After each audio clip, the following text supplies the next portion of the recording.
Hinahanap na po ng San Juan City Hall ang lalaking nag-viral dahil sa mapang-asar na pambabasa sa isang rider nitong Wata Wata Festival. Hindi umano siya nagpakita sa kanyang address na pinadadalhan naman ng mga delivery ng mga hindi niya in-order. At nakatutok si June Veneracion.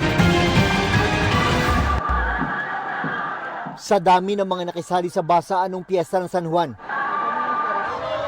isang tao ang pinakatumatak sa isip ng publiko dahil sa mapang-asar na ginawa niya sa isang rider na ginamitan niya ng water gun. Siya ngayon ang nagiging muka ng Wata Wata Festival at nakakalungkot at nakakagalit. Gustong makausap ni Mayor Francis Zamora ang residente ng kanilang lungsod na ilang araw nang viral dahil sa kanyang ginawa. Pinapahanap na niya ito sa kapitan ng kanilang barangay. Patawag ko siya at kakausapin ko siya personally. Sisiguraduhin ko na matuto sila ng leksyon. Yung masakit na leksyon na maalala niya habang buhay niya para hindi niya na ulitin ulit. Hindi raw nagpapakita sa kanilang barangay ang lalaki, pero mayat maya naman ang dating ng iba't ibang online delivery sa kanyang address na ang suspetsa ay booking mula sa mga nagalit sa kanyang ginawa. Kami po muli ay umaapila na ang talagang apektado po dito ay yung mga riders na nagtatrabaho ng maayos at bumubuhay sa kanilang mga pamilya. Tayo po sana ay itigil na po ang itong mga pagpapadala ng kahit na anuman. Umaapila pa rin ng City Hall ng San Juan na lumapit sa kanila ang mga nabiktima ng unruly behavior para masampahan ng reklamong kriminal ang mga sumali sa basaan. May mga positibo nang nakilala at padadalhan sila ng violation ticket para pagmultahin sa ilalim ng City Ordinance No. 51 Series of 2018. Aminado ang city government na marami ang dapat baguhin sa lumang ordinansa kaya gagawa raw ng bago ang City Council. Balak ng LGU na maglaan ng iisang basaan zone sa bahagi ng Pinaglabanan Road. Plano ring gawing 5,000 piso ang multa sa mga violator, hindi tulad ng umiiral na ordinansa na magkakaibang multa depende kung first, second o third offense. Para sa GMA Integrated News, June Veneracion, nakatutok 24 oras. Mga kapuso, 2 hanggang 3 bagyo ang posibleng mabuo o pumasok sa Philippine Area of Responsibility ngayong buwan. Ayon po sa Pag-asa, kapag Hulyo, karaniwang naglalandfall ang bagyo sa Eastern Visayas o Bicol Region o sa pagitan po ng Northern at Central Luzon. May pagkakataon ding tinutumbok ng bagyo ang Extreme Northern Luzon. Pero pwede ring papasok lang yan sa PAR at magre-recurve o lilihis at kikilos palayo sa Pilipinas. Sa ngayon, walang namumuong bagyo pero posibleng magpatuloy ang pag-ulan sa ilang bahagi ng bansa. Dahil pa rin yan sa Intertropical Convergence Zone o ITCZ, easterlies at localized thunderstorms. Base sa datos ng Metro Weather, wala pang gaanong ulan sa umaga maliban sa ilang bahagi ng Palawan, Mindoro Provinces, Western Visayas at Samar Provinces. Sa hapon, mas malaking bahagi na ng Luzon ang uulanin kasama ang Bicol Region, Calabarzon pati ang Northern at Central Luzon. Maraming lugar na rin ang posibleng ulanin sa Visayas at halos buong Mindanao. May malalakas na buhos ng ulan na pwedeng magpabaha o magdulot ng landslide kaya maging alerto. Sa Metro Manila, posible ring magkaroon ng thunderstorms lalo bandang hapon at gabi.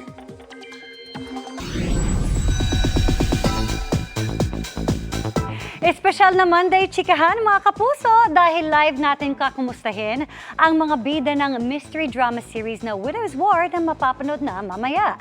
Nasa sikat na heritage destination ng Bataan sina Bea Alonzo, Carla Abellana at ibang cast. Kasama sila ni Aubrey Carampel. Aubrey? Dinayo natin ang set ng inaabangang GMA series na Widow's War dito sa Bagak, Bataan. At tiniyak sa atin ang cast na panggulat na ang mapapanood mamaya sa kanilang pilot episode. Pagtanggol mo yung rapist mong tatay. Paglalaman ko rin yung nanay ko. Panibagong misteryo na naman ang kikiliti sa isipan ng mga kapusong manonood simula ngayong gabi. Sa pagpapalabas ng world premiere ng GMA Prime series na Widow's War, kwento ng pagkakaibigan, pamilya at pag-ibig na mababahira ng trahedya, panlilinlang at kamatayan.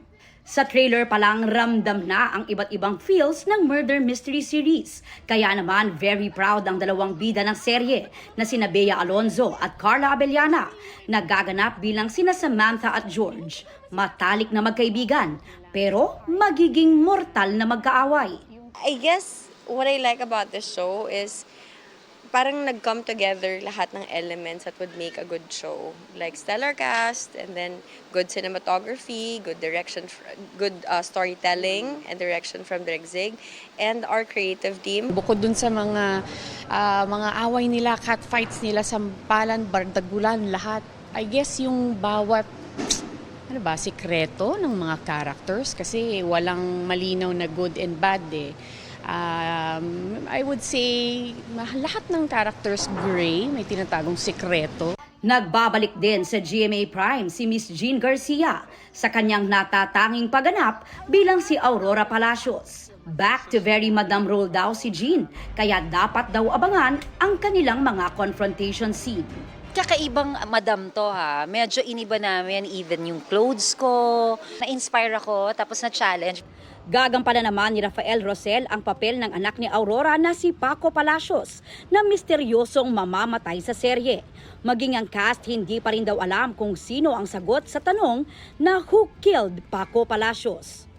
It's been one of my dreams na mangyari to na ikaw yung isosolve na mystery at syempre the show will revolve around that death and how to solve that mystery. Iya live! Kasama ko ang mga bida ng Widow's War, Miss Bea Alonzo and Miss Carla Abellana. Grabe, Bea, mamaya na! Mamaya na! Kinakabahan kami pero sobrang excited din ang lahat. Would you like to invite everyone to watch Widow's War? Yes, sana po panoorin yung mga kapuso ngayong gabi na po pagkatapos ng Black Rider, ang Widow's War, 8:50 p.m. po. Carla? Yes, and ako, tonight na po ang pinakahihintay. Sobrang proud po kami dito sa project na ito. Hindi po namin kayo bibiguin, kaya sana manood po kayo starting tonight ng Widow's War po, 8:50 p.m. only on GMA Prime. Oo, ayan, narinig ninyo at mamaya kakausapin ko sila at aalamin ko sino ba talaga ang pumatay. Back to you muna, Iya! So excited! Maraming salamat, Aubrey, Karampel. Nakakalito yung ganda niyong tatlo. Kinumpirma ng grupo ng mga pribadong paaralan na may ilang eskwelahan nang nag-apply ng dagdag singil sa matrikula. Nagsumiti rin ang grupo ng rekomendasyon sa mga posibleng maging education secretary. Nakatutok si Mari Zumali. Doble kayod ngayon sa pagtatrabaho si Nicolas Flores na bukod sa pagiging real estate agent, nag-aalok na rin ng insurance para matustusan ang pag-aaral ng anak sa pribadong kolehiyo. Siyempre po, yung sa anak ko po, no? Kung ano yung gusto niya talaga, yun ang susuportahan namin, no? Kung saan niya gustong pumasok. Pero nga, kung ako tatanungin, actually gusto ko sa government, no? Unang-una, siyempre, sa gobyerno, hindi ganun kalaki yung babayaran. Pero mukhang kailangan niyang triplehin ang pagtatrabaho matapos kumpirmahin ngayon ng Coordinating Council of Private Educational Associations Incorporated o COCOPEA na may mga pribadong eskwelahan na mula basic hanggang higher education ang nag-apply ng tuition increase para sa susunod na pasukan. To respond to the inflation and the economic difficulties being experienced by our parents, we cannot help but also apply for tuition increase ranging from 3% to 9%, 12%. Paliwanag ng COCOPEA, long overdue na ang hiling na pagtataas ng matrikula. At sakaling magtaas din naman daw, 70% nito ay napupunta rin sa sahod ng guro at mga empleyado, habang 30% lang ang napupunta sa operasyon ng eskwelahan. Some of these schools, the last time that they applied for an increase was even pre-pandemic. So I think it was just really about time for them to adjust their fees. Ang Department of Education kinakala pa ang impormasyon kaugnay sa mga eskwelahang nag-apply ng tuition increase. Habang ang Commission on Higher Education naman daw, hindi pa ito tinatalakay sa kanilang Commission on Bank. Sa gitna ng mga hamong kinakaharap na sektor ng edukasyon, nagsumite na raw kahapon ang COCOPEA ng shortlist ng kanilang rekomendasyon kay Pangulong Bongbong Marcos para maging susunod na DepEd Secretary kapalit ni Vice President Sara Duterte. Kabilang sa nasa listahan sina Jose Francisco Benitez, Senator Sonny Angara, Joyce Andaya, Gina Gonong at Wilmer Joseph Tria. Sa ngayon ay hinihintay pa raw ng COCOPEA magiging tugon ng Pangulo. Gayunpaman, At least we have forwarded a vital document reflecting our pulse, our our liking, our sentiment. It should not be hurriedly done. It should be a careful, deliberate, and cautious process. Para sa GMA Integrated News, Mariz Umali Naktutok, 24 Oras. Dapat pangalanan at imbitahan ng Senado ang dating cabinet official na nagpadrino umano sa Pogo ayon sa Senate President. Mismong PAGCOR ang nagbulgar ng pagkasangkot na yan ng di pa tinukoy na personalidad. At nakatutok si Jonathan Andal. Ikinaalarma ng Senado ang ibinunyag ng PAGCOR nitong weekend na may dating miyembro ng gabinete ang pumapadrino para makakuha ng lisensya ang ilang illegal na pogo. Wala pa rin pinangalanan kaya sabi ng liderato ng Senado, dapat pangalanan ng PAGCOR para naman hindi mapagdudahan lahat ng ibang mga former ranking cabinet officials. Sino man ang papangalanan nila, marapat imbitahan ng Senado. May idea ko pero hindi ko muna sasabihin dahil nga wala tayong concrete evidence. Iimbitahan ng komiteng dumidinig sa mga isyong kinakaharap ng mga pogo ang kasalukuyang PAGCOR chairperson at chairperson nito noong nakaraang administrasyon. Gate ng kasalukuyang PAGCOR, nililinis na nila ang listahan ng Philippine Offshore Gaming Operators o POGO na tinatawag na nila ngayong IGL o Internet Gaming Licensees. Patunay aniya ang isang POGO na tinanggalan umano ng PAGCOR ng lisensya dahil nakitaan ng paglabag sa terms of license. Suspendido naman muna ang lisensya ng 3 iba pang POGO dahil sa minor violations at kakulangan ng requirements. Kaya 42 na lang ang aktibong lisensyadong POGO kumpara sa 46 noong pagpasok ng Administrasyong Marcos. Pero hindi lang mismong mga POGO ang nabawasan base sa listahan ng mga lisensyadong POGO sa bansa. Kumpara sa nakaraang administrasyon, daan-daang service provider ng mga POGO ang tinanggalan din ng permit matapos mapag-alamang pinagmumulan ng anomalya ayon sa PAGCOR.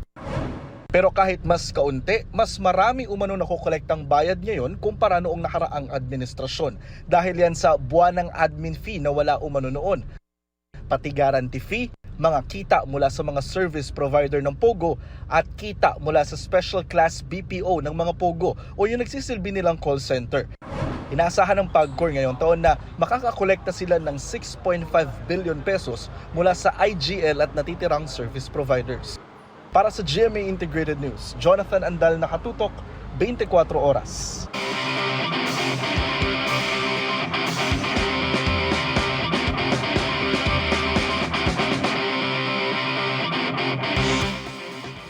Talaga namang power bicycle ang na-develop ng ilang high school students from Bulacan. Ilang padyak lang kaya nang mag-produce ng kuryente at pwede pang mag-recycle ng papel at lapis. Tara, let's change the game sa Project Cycle.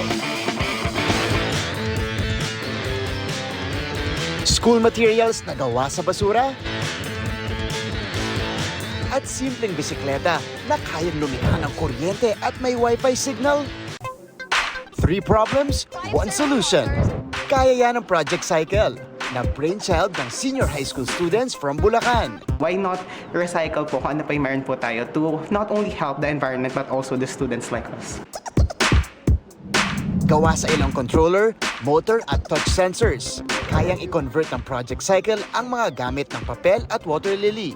Pati mga rice milling industry wastes tulad ng rice husk o ipa to recycled, ecologically friendly paper and pencil.